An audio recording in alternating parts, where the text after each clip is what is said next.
Hello friends, नमस्कार दोस्तों।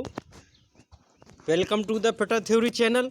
दोस्तों, इसमें आपका स्वागत है। आज हम दोस्तों जो हमारा फिटर थ्योरी के जितने भी कटिंग टूल्स हैं इनके बारे में हम डिस्कस करेंगे एमसीक्यू क्वेश्चनों को। तो वीडियो को बिना स्किप किए हुए पूरा वॉच करें और अगर चैनल पर पहली बार विजिट किया है तो चैनल को सब्सक्राइब कर लें और लाइक कर दें। पहला क्वेश्चन है कि निम्न में से चीजल के कटिंग एज की हार्डनेस कितनी होती है। तो जो हमारे चीजल होता है फ्रेंड्स, इसके कटिंग एज की हार्डनेस कितनी होती है, तो हमारा ये ऑप्शन नंबर सी राइट हो जाएगा। जो हमारा 53 से 59 HRC होती है, कितना होती है दोस्तों? 53 से 59 HRC। नेक्स्ट क्वेश्चन ये बताना है निम्न में से किसका प्रयोग करके चीजल बनाई जाती है। जो हमारा चीजल होता है जिसको हम छेनी बोलते हैं, ये हमारा किसका प्रयोग करके बनाई जाती है? तो ये हमारी हाई कार्बन स्टील की बनी होती है। ऑप्शन नंबर बी इसका राइट हो जाएगा। नेक्स्ट क्वेश्चन बताना हैमर का भार चीजल की अपेक्षा कितना होना चाहिए। जो हमारा हैमर होता है इसका भार चीजल की अपेक्षा कितना होना चाहिए? तो हमारा इसका भार होना चाहिए 2 गुना। तो हमारा यहाँ ऑप्शन ए राइट हो जाएगा। नेक्स्ट क्वेश्चन बताना है कि निम्न में से किस धातु का प्रयोग करके हेक्साब्लेट को बनाया जाता है। तो किसको बनाया जाता है? हेक्साब्लेट को। तो दोस्तों हम बता दें हेक्साब्लेट होती है जो हमारी ये हमारी किसकी हाई कार्बन स्टील और लो एलॉय स्टील और हाई स्पीड स्टील, तो तीनों मेटल की बनी होती है। यह तो हाई कार्बन स्टील की भी बनी होती है, एलॉय स्टील की भी, और जो हमारा हाई स्पीड स्टील होती है इसका भी। जो हेक्साब्लेट होता है उसकी ब्लेड होती है जो, तो वो हमारी इन तीनों की बनी होती है। ऑप्शन डी इसका राइट हो जाएगा। नेक्स्ट क्वेश्चन बताना है कि निम्न में से हेक्साब्लेट की हार्डनेस कितनी होती है। जो हमारा अभी हमने बताया था कि जो चीजल की हार्डनेस 53 से 59 HRC, और जो हमारा हेक्साब्लेट होता है इसकी हार्डनेस कितनी होती है।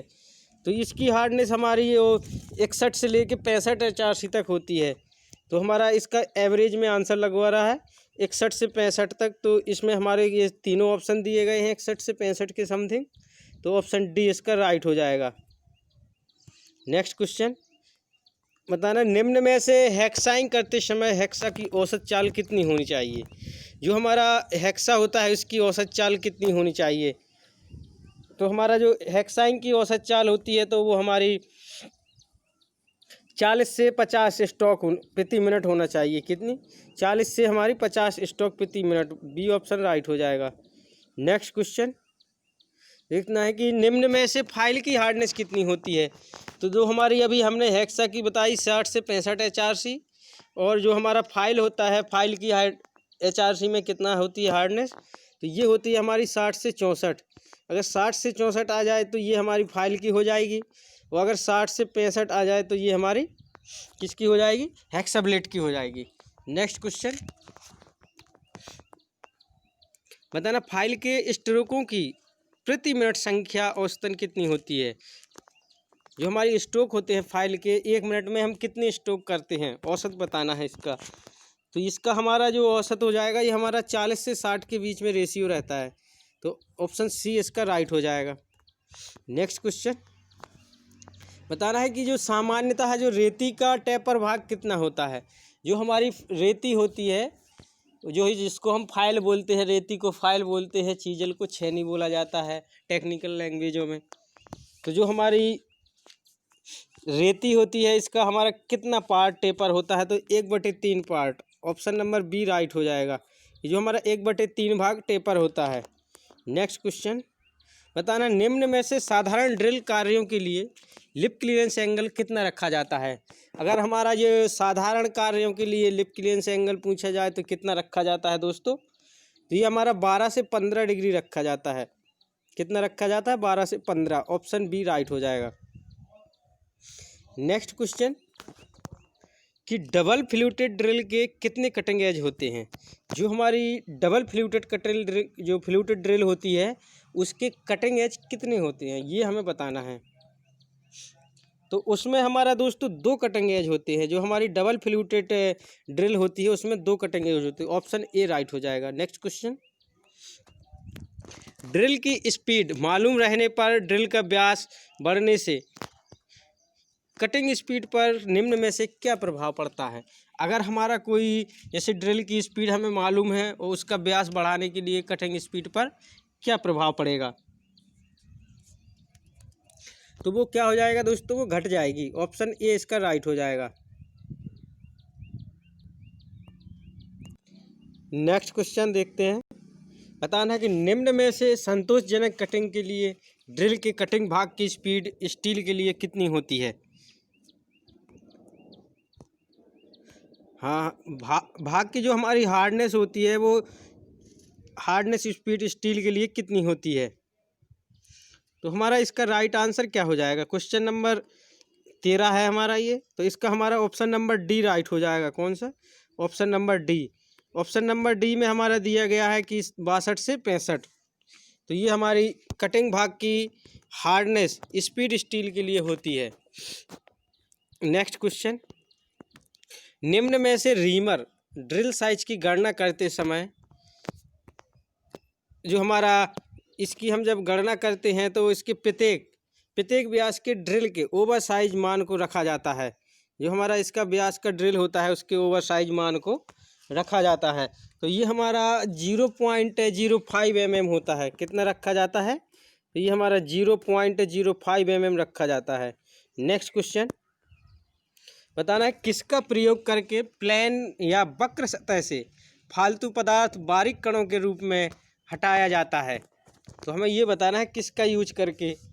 तो जो हमारी फाइल होती है जिसको हम रेती बोलते हैं, तो दोस्तों हम फाइल का यूज करके प्लेन या वक्र सतह से फालतू बारीक कणों को हटाते हैं। ऑप्शन नंबर डी राइट हो जाएगा। नेक्स्ट क्वेश्चन बताना है दोस्तों कि जो हमारा रेती का मुख्य भाग होता है वो कौन सा है? तो हमारा इसका राइट आंसर क्या हो जाएगा? तो जो हमारा टैग से पॉइंट तक, टैग और पॉइंट, ये हमारे दोनों मुख्य भाग हैं रेती के। नेक्स्ट क्वेश्चन, बताना है कि निम्न में से किस फाइल का प्रयोग ड्रा फाइलिंग में किया जाता है? जो हमें बताना है कि किस फाइल का प्रयोग ड्रा फाइलिंग में करते हैं। तो जो हमारी स्मूथ फाइल होती है दोस्तों, उसका प्रयोग हम ड्रा फाइलिंग में करते हैं। किस में? ड्रा फाइलिंग में। नेक्स्ट क्वेश्चन, बताना निम्न में से कौन सी विधि होल में टूटे टेप को निकालने की नहीं है? तो इसमें हम देख लेते हैं कि कौन सी हमारी विधि नहीं है। तो अगर हमारा जो टेप एक्सट्रैक्टर के द्वारा देखा जाए तो इससे हम निकाल सकते हैं, और जो हमारा नोच प्लायर होता है इसके द्वारा भी हम टूटे टेप को निकाल सकते हैं, और पेचकस द्वारा भी निकाल सकते हैं। लेकिन जो हमारा नाइट्रिक एसिड डालकर इससे हम जो हमारे टूटे टेप को नहीं निकाल सकते हैं। नेक्स्ट क्वेश्चन, बताना निम्न में से किस कारण से रीमिंग करने के बाद सतह पर धब्बे रह जाते हैं? तो ये बताना है हमारा। तो जो हमारा इसमें रीमिंग अलाउंस अगर कम होगा तो वहाँ पर क्या हो जाएगा? धब्बे रह जाएंगे उस सतह पर। ऑप्शन सी राइट हो जाएगा इसका। नेक्स्ट क्वेश्चन, बताना निम्न में से किस फाइल का प्रयोग करके तैयार साइज के निकट लाया जाता है? तो जो हमारा तैयार साइज के निकट लाया जाता है तो वहाँ पर हम किस फाइल का यूज करते हैं? तो जो हमारी बस्टर्ड फाइल होती है दोस्तों, या हमारी जो बस्टर्ड रेती होती है, उसका प्रयोग करके हम जॉब को तैयार साइज के निकट लाया जाता है। नेक्स्ट क्वेश्चन, बताना निम्न में से किस फाइल का प्रयोग करके कारखंड का फाइनल साइज तैयार किया जाता है? अगर जैसे हमारा कोई फिनिश पार्ट को बिल्कुल फाइनल साइज तैयार करना है तो वहाँ पर हम कौन सी फाइल का यूज करते हैं? तो जो हमारा इसका राइट आंसर क्या हो जाएगा? वहाँ पर हम जो डेड स्मूथ फाइल होती है उसका यूज करते हैं। हम किसके लिए?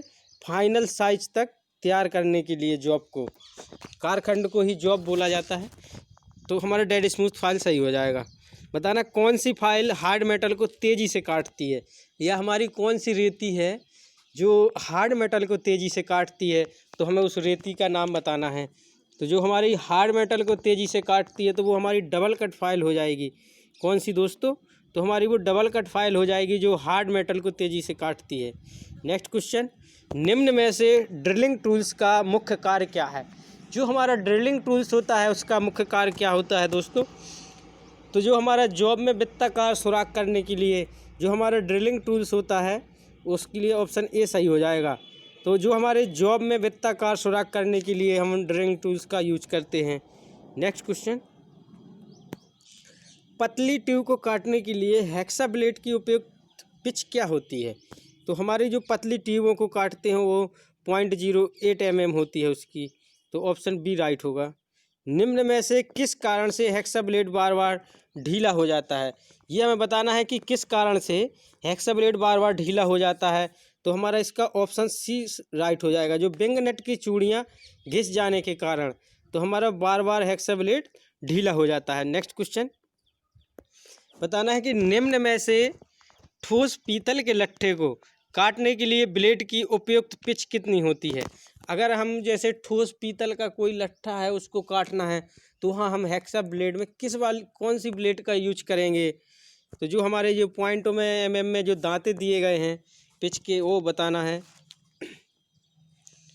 तो वहाँ पर हम जो 1.4 mm वाली होती है दोस्तों, उस वाली ब्लेड का यूज करेंगे जब हमें ठोस पीतल के लट्ठे को काटना होता है। नेक्स्ट क्वेश्चन, निम्न में से किस हेक्सा फ्रेम में 2 या अधिक स्टैंडर्ड लंबाई के ब्लेड लगाए जाते हैं? तो 2 या अधिक लंबाई के ब्लेड लगाए जाते हैं तो वो हमारे एडजस्टेबल में लगाए जाते हैं। जो हमारा एडजस्टेबल हेक्सा फ्रेम होता है तो उसमें लगाए जाते हैं ये। नेक्स्ट क्वेश्चन बताना, निम्न में से हेक्सा ब्लेड की लंबाई कितनी होती है? जो हमारा हेक्सा ब्लेड होता है इसकी लंबाई कितनी होती है? तो ये हमारा ऑप्शन बी राइट होगा, क्योंकि इसका हमारा जो 250 से 300 mm के बीच होती है। कितनी होती है? 250 से 300 mm के बीच होती है। तो बी ऑप्शन राइट होगा। नेक्स्ट क्वेश्चन, निम्न में से हॉल के सिरे की बेवल करने की प्रक्रिया कौन सी है? जब हम किसी हॉल का जो सिरा होता है उसको हम बेवल करते हैं तो हम उस क्रिया को क्या बोलते हैं? तो दोस्तों हमारा उसको हम क्या बोलते हैं? काउंटर सिंकिंग बोलते हैं। ऑप्शन सी इसका राइट हो जाएगा। उस प्रक्रिया को हम काउंटर सिंकिंग बोलते हैं। नेक्स्ट क्वेश्चन बताना, निम्न में से किस कारण से रीमिंग करने पर हॉल में अच्छी फिनिशिंग नहीं आती है? तो हमें उस कारण का बताना है कि किस कारण से जब हम किसी जॉब की रीमिंग करते हैं तो हॉल की अच्छी फिनिश नहीं आती है। तो ये ऐसा हमारा कौन सा वो है? तो इसका राइट आंसर क्या हो जाएगा? तो जो हमारा रीमिंग अलाउंस है उपयुक्त ना होना, जो रीमिंग अलाउंस उपयुक्त ना होना, इससे हमारी हॉल की अच्छी फिनिश नहीं आती है। नेक्स्ट क्वेश्चन बताना है कि निम्न में से किस चीज़ल का प्रयोग करके ब्रश के बेरिंग में ऑयल ग्रू काटे जाते हैं? तो हमें बताना है किस चीज़ल का प्रयोग करके ब्रश के बेरिंग में ऑयल ग्रू काटे जाते हैं। तो हमारा जो हाफ राउंड नोज चीज़ल होता है दोस्तों, उसका प्रयोग करके हम ब्रश के बेरिंग में ऑयल ग्रू काटते हैं। नेक्स्ट क्वेश्चन बताना, निम्न में से क्या रहने पर ग्राइंडिंग व्हील का फेस चमकदार या स्मूथ ग्लेज हो जाता है? जो हमारा ग्राइंडिंग व्हील होता है उसका फेस चमकदार या स्मूथ ग्लेज हो जाता है, किस कारण से? तो हमारा उसका right answer option A he right हो जाएगा, क्योंकि जो व्हील का ग्रेड अधिक हार्ड होने से वो हमारा व्हील का फेस चमकदार और स्मूथ ग्लेज हो जाता है। नेक्स्ट क्वेश्चन बताना, निम्न में से किस फाइल का प्रयोग करके एल्युमिनियम ब्लॉक को स्मूथ फिनिश किया जाता है? जो हमारा एल्युमिनियम ब्लॉक होता है फ्रेंड्स, उसको हम स्मूथ फिनिश किया जाता है हमारा, वो बताना है किस फाइल का प्रयोग करके। तो जो हमारी फाइल होती है सिंगल कट फाइल होती है तो उसका प्रयोग करके हम एल्युमिनियम ब्लॉक को स्मूथ फिनिश करते हैं। और दोस्तों हमारी जो हमारी सिंगल कट जो होती है, सिंगल कट रेती में उसके हमारे दांते होते हैं वो हमारे 60 डिग्री पे ग्राइंड होते हैं, और जो डबल कट होती है उसमें 70 डिग्री पर ग्राइंड होते हैं। नेक्स्ट क्वेश्चन बताना, निम्न में से किस कारण से ड्रिलिंग करते समय सादे पानी को स्नेहक के रूप में प्रयोग नहीं किया जाता है? तो जो हमारा इसका जब हम जॉब पे जब जंग लगने के कारण ख़राब हो जाता है, इसलिए हम ड्रिलिंग करते समय सादे पानी का स्नेहक के रूप में प्रयोग नहीं किया जाता है, क्योंकि हमारे जो पानी से जॉब पर जंग लगने के कारण वो जॉब ख़राब हो सकती है। ऑप्शन बी इसका राइट हो जाएगा। कौन सा? Option B. नेक्स्ट क्वेश्चन बताना, निम्न में से ड्रिल कटिंग एज का कोण कितना होता है? हमारी जो ड्रिल का कटिंग एज का कोण होता है वो हमारा 118 होता है। ऑप्शन सी राइट हो जाएगा। बार्डिंग फाइल किस प्रकार की होती है? जो हमारी बार्डिंग फाइल होती है फ्रेंड्स, ये हमारी किस प्रकार की होती है? तो दोस्तों जी हमारी फ्लैट फाइल जैसी होती है, परंतु मोटाई में क्या होती है? पतली होती है। ये होती तो हमारी फ्लैट फाइल की तरह है, लेकिन थोड़ा उससे फ्लैट फाइल से मोटाई में थोड़ा पतली होती है। नेक्स्ट क्वेश्चन बताना, निम्न में से सिंगल कट फाइल के फेस पर दांते किस कोण पर कटे रहते हैं? तो वो हमारे सिंगल कट फाइल आ जाए तो वहाँ पर हमारा 60 डिग्री राइट हो जाएगा, और जो हमारा डबल कट आ जाए तो वहाँ पर 70 डिग्री लगाते हैं। नेक्स्ट क्वेश्चन बताना, निम्न में से किस कथन द्वारा अच्छी फिनिशिंग प्रदान करने के लिए रीमर में दांतों तथा स्पेसिंग को डिजाइन किया जाता है? तो जो हमारे दांतों और उसकी स्पेसिंग को डिजाइन किया जाता है, तो हमारा ऑप्शन नंबर इसका डी राइट हो जाएगा, जो दांतों की सम संख्या तथा स्पेसिंग की विषम संख्या से। नेक्स्ट क्वेश्चन, त्रिकोणीय रेती का कितना भाग समानांतर होता है? जो हमारी त्रिकोणीय रेती होती है उसका कितना भाग समानांतर होता है, तो ये हमें बताना है। तो उसका हमारा फ्रेंड्स जो 2/3 भाग होता है वो समानांतर होता है। नेक्स्ट क्वेश्चन बताना है, होल को फिनिश करने और थोड़ा सा बड़ा करने वाले कटिंग टूल को क्या कहते हैं? अगर हमें जो थोड़ा सा बड़ा करना है तो वहाँ पर हम रीमर का यूज करते हैं, तो हमारा ऑप्शन डी राइट होगा। नेक्स्ट क्वेश्चन बताना है, किस धातु की रीमिंग करते समय कूलेंट की ज़रूरत नहीं पड़ती है?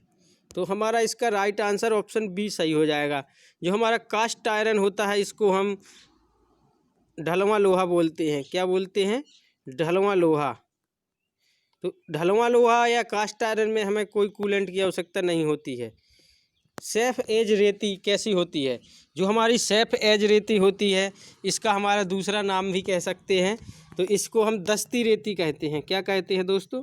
दस्ती रेती कहते हैं। ऑप्शन बी राइट हो जाएगा।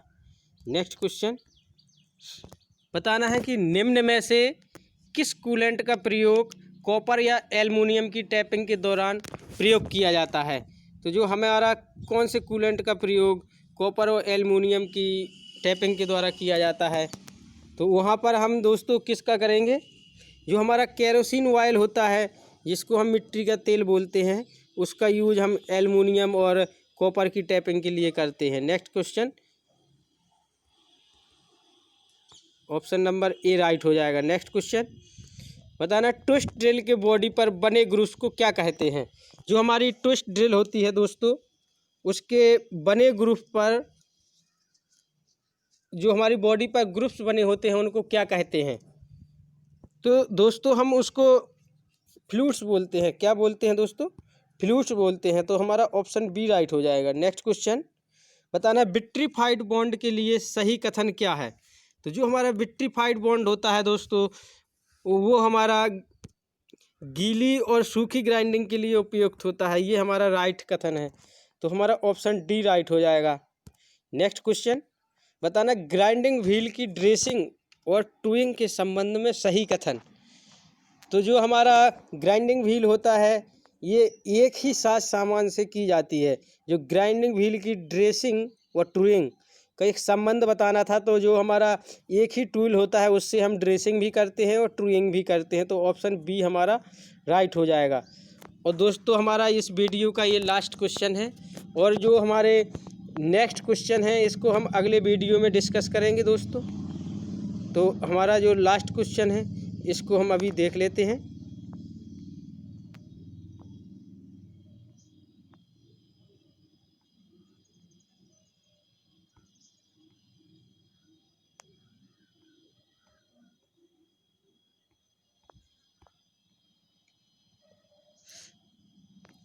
बताना, निम्न में से किस कटिंग एज वाले फ्लैट चीजल का प्रयोग एल्युमिनियम की चिपिंग के लिए किया जाता है? तो जो हमारा एल्युमिनियम की चिपिंग के लिए दोस्तों वहाँ पर हम 35 डिग्री का जो हमारा कटिंग एज होता है इतनी कोण का यूज करते हैं, 35 डिग्री का। तो ऑप्शन ए सही हो जाएगा। अगर चैनल पर नए हो तो चैनल को सब्सक्राइब कर लें। Thank for watching. नमस्कार।